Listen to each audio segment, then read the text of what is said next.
Hi, everyone. Today, let's master the present indefinite tense in just a few minutes. We use this tense for daily habits, routines, and facts, things that happen again and again. Here is the formula of this tense. Subject plus verb, first form, plus object. Example, I play football. Simple, right? But watch out. For he, she, and it, we add s or es to the verb. Example, she plays football.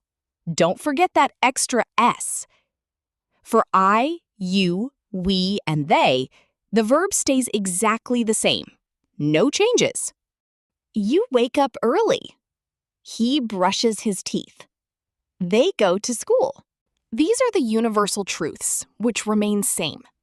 The sun rises in the east. Water boils at 100 degrees Celsius. The earth revolves around the sun. Use do not for I, you, we, and they. And use does not for he, she, and it. The cat does not drink milk. For a question, just put do or does at the start. Does she play? For example, do you watch cartoons? Does your friend play football? Do birds fly in the sky? You're a master now. Drop a comment with your favorite hobby using this tense. See you next time.